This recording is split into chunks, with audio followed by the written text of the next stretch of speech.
Assalamualaikum warahmatullahi wabarakatuh. Nama aku Iren Gracia, biasa dipanggil Iren, Rene, atau Neng. Aku dari kelas 11 MIPA 3. Kali ini aku akan mempresentasiin tentang Perang Diponegoro.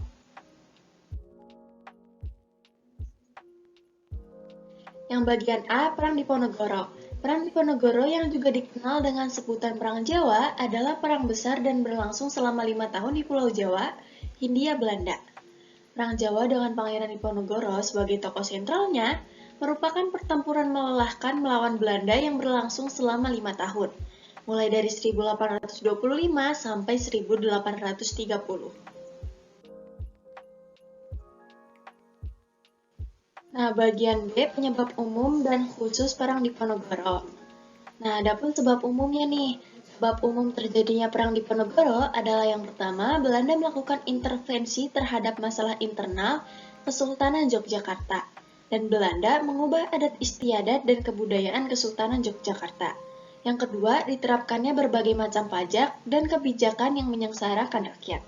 Yang ketiga, adanya kesenjangan ekonomi antara kaum pribumi dan kaum kolonial.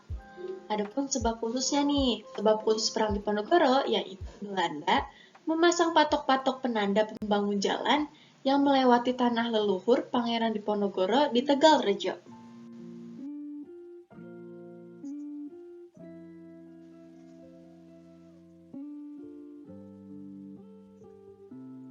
Nah, yang C, perlawanan Perang Diponegoro Part 1. Part 1 ini menjelaskan tentang perjalanan Perang Diponegoro.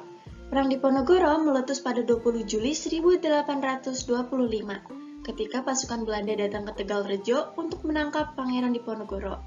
Meski sempat mendapatkan perlawanan dari pendukung Pangeran Diponegoro, Belanda berhasil membumi hanguskan Tegal Rejo. Sementara itu, Pangeran Diponegoro berhasil menyingkir ke desa Selarong di mana ia menyusun strategi perang. Berikut ini beberapa strategi perang Diponegoro. Yang pertama, merencanakan serangan ke Keraton Yogyakarta dengan mengisolasi pasukan Belanda dan mencegah masuknya bantuan dari luar. Yang kedua, mengirim utusan kepada para bupati dan ulama agar bersiap melawan Belanda. Yang ketiga, memilah bangsawan yang dinilai sebagai lawan dan kawan. Nah, contoh dan ilustrasi Perang Diponegoro sebagai berikut.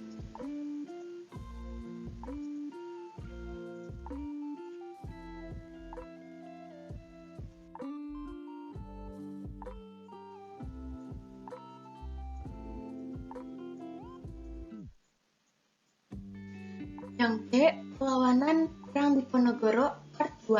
Part 2 ini menjelaskan hasil dan akhir perang. Akhir dan hasil Perang Diponegoro, pertempuran sengit antara Belanda dan Pangeran Diponegoro baru berakhir pada 28 Maret 1830. Kala itu, pasukan Pangeran Diponegoro dijepit di Magelang oleh Jenderal de Kock. Demi membebaskan sisa pasukannya, Pangeran Diponegoro rela menyerahkan diri. Terjadi selama 5 tahun dan menimbulkan dampak yang sangat besar. Pangeran Diponegoro kemudian ditangkap dan diasingkan ke Makassar hingga akhir hidupnya.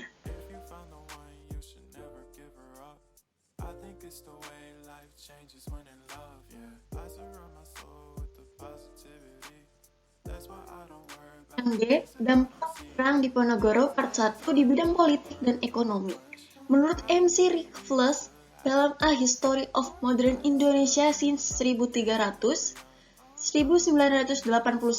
secara keseluruhan dampak Perang Jawa telah merenggut 200.000 korban jiwa, di antara 7.000 orang dari pihak pribumi dan 8.000 orang dari pasukan Belanda. Perang Jawa sangat meletihkan bagi Belanda dan menguras banyak sumber daya, termasuk pasukan dan uang atau pendanaan yang menyebabkan pemerintah kolonial mengalami krisis keuangan.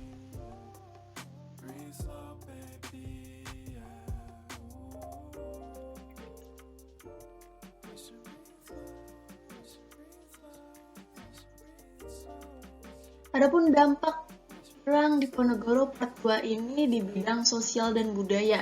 Campur tangan pihak kolonial juga membawa pergeseran adat dan budaya keraton yang tidak sesuai dengan budaya Nusantara.